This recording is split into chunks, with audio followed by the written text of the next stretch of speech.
Now, the rest of the story. Frank James had hit bottom for sure this time, and yet there's something oddly anesthetizing about utter failure, perhaps a natural defense against irrational despair. And so Frank trudged on through these depths to which he had descended, this ill-advised occupation as a baby photographer. Had somebody suggested such a career to Frank only a month or two previous, he would certainly have laughed, envisioning himself, camera poised, struggling for composure amid his own frustration, beseeching, "Smile, you little so-and-so," but his prospective employer had made such a compelling speech. For 5 whole minutes he had expounded on the uniqueness of the mother's love and how that relentless devotion to her child rendered her vulnerable to a baby photographer's pitch, and thus inspired and armed with his boss's camera, Frank James hit the pavement in search of infants to immortalize. "Excuse me, ma'am," he said to the first young woman who answered the polite rapping at her door. "Get lost, mister," the woman interrupted, and then slammed the door in Frank's face. An isolated incident, Frank told himself, maybe the aftermath of an argument with somebody else. Surely the folks at the next house down would be more receptive, at least more hospitable. But as it turned out, the lady of that house was not even more imaginative. "Buzz off, buddy," and wham went the door. Now, it was during the lonesome brief journey to the home next to that one that Frank reflected once again on what he ought to have been, an artist. Ever since a schoolboy, he had admired the paintings of the masters. At the urging of his teachers, he became an art major in college. He grew fascinated with political cartooning. He enjoyed some success as a political cartoonist in the Midwest and then moved to California, hoping to land a regular job with one of the big newspapers out there. But the competition was fierce, so Frank illustrated some newspaper ads, then designed and painted theatrical scenery for a while, and then along came a fast-talking fellow with a camera and a misguided notion that there was nothing a mother could not do to possess an artful portrait of her baby. Brother, was he wrong. But Frank was not going to give up so easily this time. So he tramped the streets of suburban Los Angeles, ever vigilant for a baby-bedazzled mother with a little money to spend, and the days stretched into weeks and the weeks into a full month. But the most Frank was able to evoke from any and all of the mommies he approached was, in effect, "Get lost, mister." Frank finally returned his camera to the fast-talking gent, with none of its film exposed, and he resigned. One good thing had come of all this, he decided, for either back home or here he'd probably have starved as an artist, but at least he would not freeze. Once upon a disillusionment, there was a jobless political cartoonist, a baby photographer who never photographed a single baby. The world has forgotten all that, and remembers instead what happened after Frank, out of sheer hunger, earned a few dollars falling off a horse as a stunt extra in a movie. You know that vagabond Van Gogh, Frank James Cooper. You know him as Gary Cooper. Only now you know the rest of the story. And now, the rest of the story. Gary Cooper was a fixture in Hollywood. He was a superb actor. But above everything else, he was a good man. Gary Cooper was born Frank James Cooper on May the 7th, 1901 in Helena, Montana. He was the second son of English immigrants Alice and Charles Henry Cooper. That's right, Gary Cooper's mother's name was Alice Cooper, but not that Alice Cooper. His father, Charles, was a prominent lawyer, rancher, and Montana Supreme Court justice. In 1906, Charles bought the 600-acre 7-bar-9 cattle ranch near Craig, Montana, just about 50 miles away from Helena. It seems that even before buying the ranch, little Gary liked to play cowboy. This is a photo of Gary Cooper when he was about 3 years old. Cute, isn't he? The Cooper family spent weekends and summers at the cattle ranch, where young Gary and his brother Arthur learned to hunt, fish, and ride horses. When he was in his mid-teens, some sources say he was 15 years old and others say he was 17, Gary broke his hip, but the injury didn't come from a horse, as you would expect, but, as one newspaper reported, from a pesky, unbroken Model T Ford. He had a car accident. His doctor recommended that he recuperate at the ranch with horseback riding. For a broken hip? Foolish advice, to be sure. Gary's hip did not heal properly. If you've seen any of his films and thought his acting was stiff, this is the reason. In 1918, Gary quit school to work on the family ranch full-time. But less than a year later, his father convinced, or maybe forced, Gary to return to school, which turned out to be a good thing for us. His English teacher convinced him to participate in art, debate, and drama, which ultimately put him on the course to become an actor. In 1922, Gary enrolled in Grinnell College in Grinnell, Iowa to continue his art education. His art creations were exhibited with pride throughout the dormitory, and Gary became editor of the college yearbook. In the summers of 1922 and 1923, he worked as a tour guide at Yellowstone National Park. But for reasons that remain unclear, Gary left college suddenly in February 1924.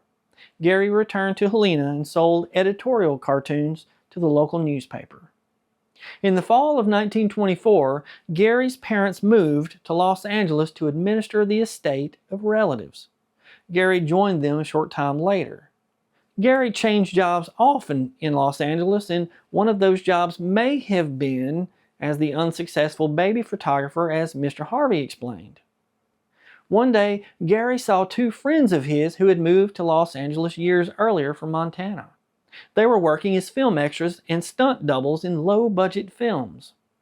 Gary, still wanting to become an artist, not an actor, took jobs working as an extra for $5 a day and as a horse stunt rider for $10 a day.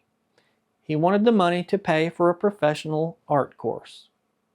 He appeared uncredited in numerous films and found the stunt work tough and cruel. The horses were often injured, and his injured hip hurt him each time he got into the saddle. Gary reached an impasse. He was going to quit the painful stunt work one way or the other. That meant he was either going to get acting roles or quit working in films altogether. Gary took some of his earnings and paid for a screen test. Once he was satisfied with the results, he hired casting director Nan Collins to be his agent. But there was another problem here. There were other actors already using the name Frank Cooper. Nan did not want her client to be confused with any of them. While trying to come up with a screen name, Nan suggested Gary because she was from Gary, Indiana. Well, he quickly agreed and became forever known as Gary Cooper. Remember in the 1920s when Gary was making $5 to $10 a day in films?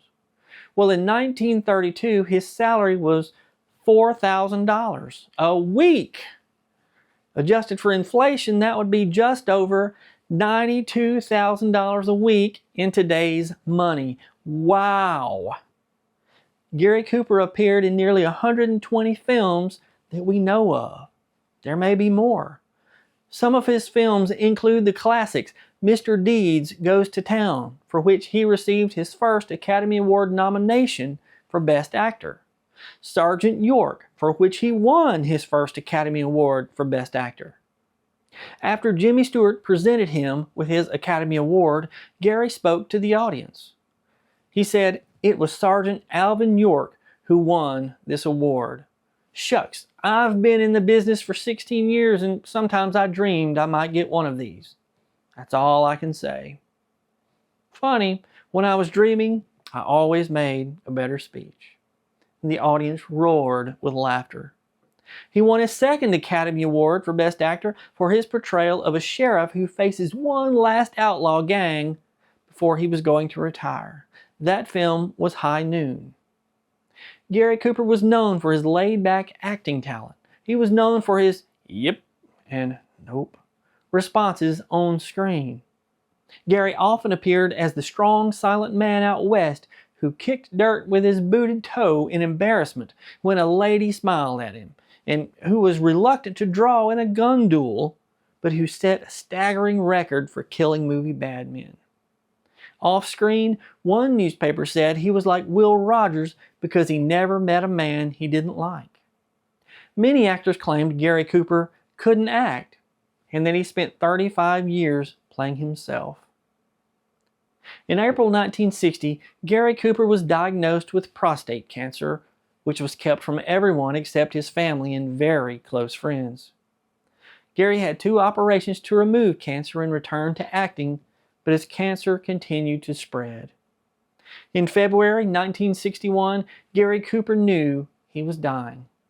He told his family, "We'll pray for a miracle, but if not, and that's God's will, that's all right too." The 33rd Academy Awards were held on April the 17th, 1961. Gary Cooper watched on television as Jimmy Stewart accepted an honorary Academy Award for him. Jimmy fought back tears as he said, "Coop, I'll get this to you right away. And Coop, I want you to know this, that with this goes all the warm friendships and the affection and the admiration and the deep respect of all of us. We're very, very proud of you, Coop. All of us are tremendously proud." I'll leave a link in the description so you can see this speech for yourself. It's very moving. Jimmy Stewart personally delivered the honorary Academy Award to Gary Cooper that same night. He brought it to his bedside. Less than a month later, on May 13th, 1961, 60-year-old Frank James Gary Cooper died of cancer. Before he died, Gary said, "It is God's will, and I am not afraid of the future." On hearing the news, John Wayne told reporters as he struggled to hide his emotions, "The world lost its most loved man. It's going to be awfully sad not seeing old Coop unwind out of a chair at Hollywood Affairs. We're going to miss him. A part of our movie business dies with Coop. No one will ever replace him." Director C.B. DeMille once said, "Gary Cooper, the man, spent his lifetime going out of his way to bring happiness to his family, his relatives, his friends, and strangers whose names he never knew." Jimmy Stewart struggled as he said, "It's just a tremendous loss to so many people that it's hard to put it into so many words. He's meant more to this industry than almost anybody in history." We can all learn something from Gary Cooper. No matter how little or how much we have, friends and family are the most important thing on this earth. We should treat everyone with respect, courtesy, and kindness, regardless of how they treat us in return.